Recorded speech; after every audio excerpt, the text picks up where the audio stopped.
Hey guys, Jason from Murideo, and today's video is kind of a last minute decision, very impromptu if you will. I'm at a customer's house right now and I've known this person for a very long time, calibrated many TVs for him over the years. So when he called me the other day and told me about his new TV, I kind of sort of had to drop everything and come see it for myself. What you're seeing behind me is a 77-inch LG. This is a ZX series, meaning it's a true native 8K panel. I've only seen these before at trade shows and places like that. I've never actually seen one in somebody's home. So that also means I've never calibrated one. So had to jump on the opportunity. It's gonna be a lot of fun. I'm not gonna take you guys through the step-by-step process like we've done in other videos, but I will take you along the journey, show you how things are progressing and stuff like that. So I'm gonna go ahead and get all my gear set up here, stand by, and you'll see some cool stuff.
Okay, now that I've got all the hardware set up, let's take a look at exactly what I'm using today.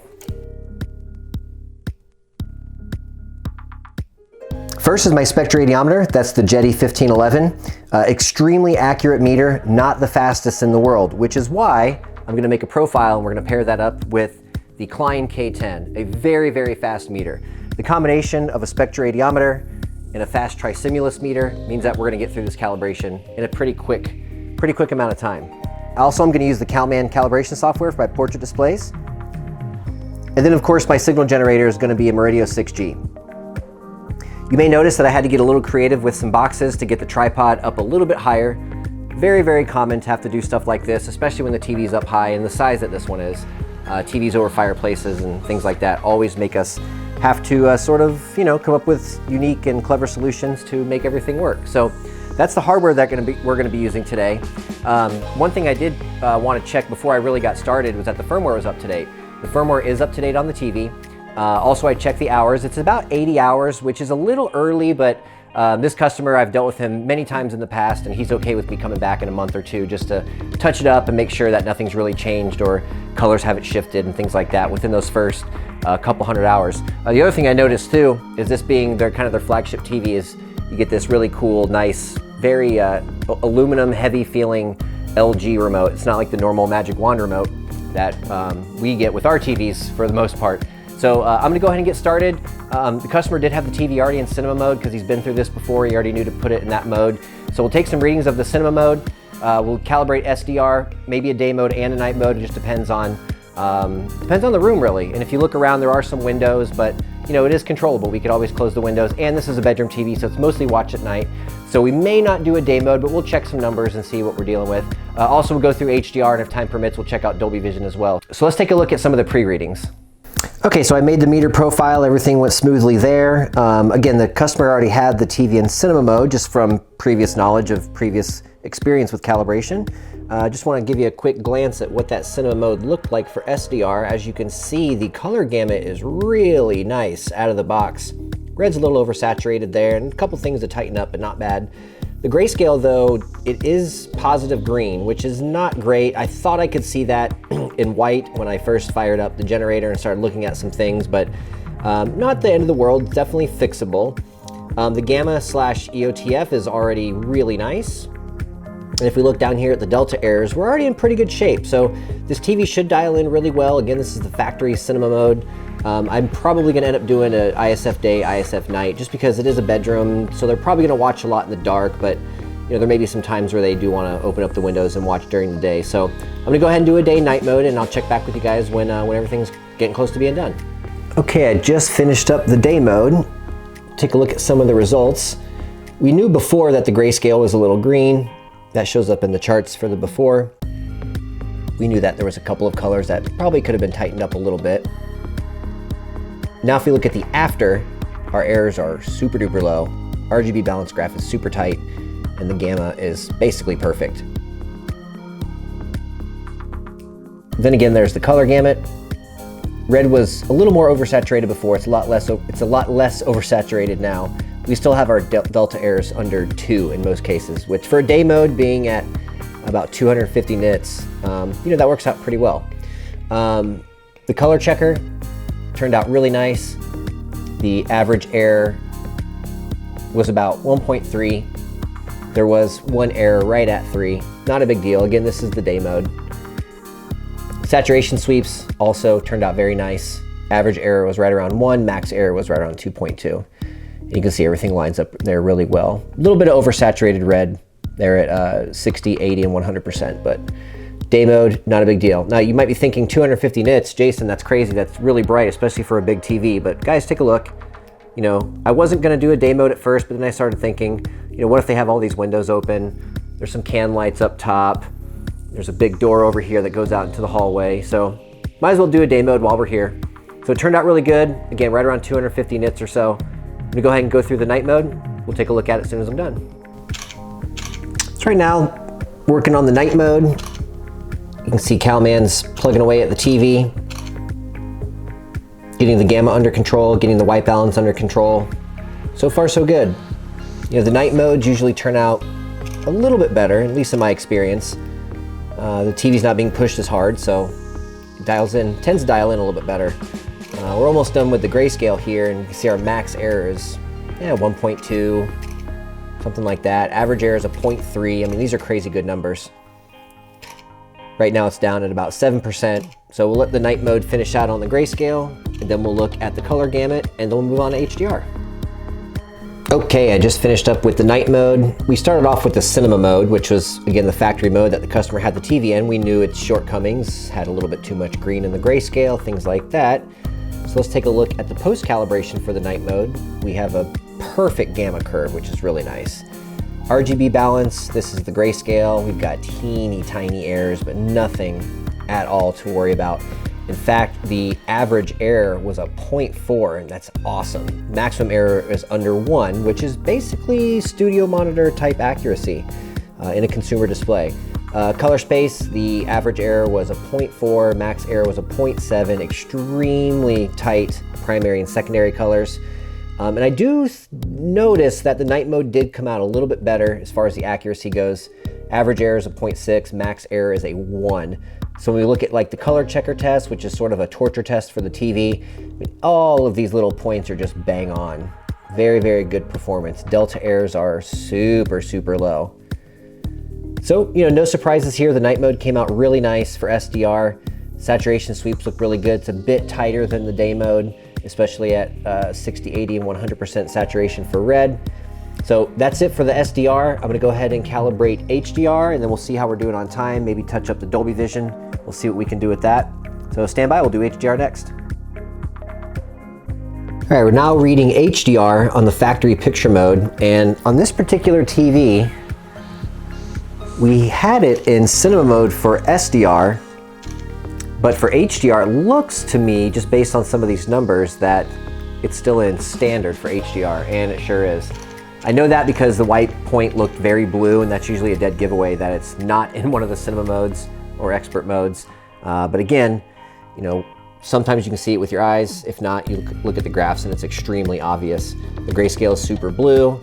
We are hitting at about 731 nits, but throughout each level, it's too bright. The midtones are gonna be washed out. We got huge delta errors, but again, this is the standard picture mode. See, the primary and secondary colors are all out of whack as well.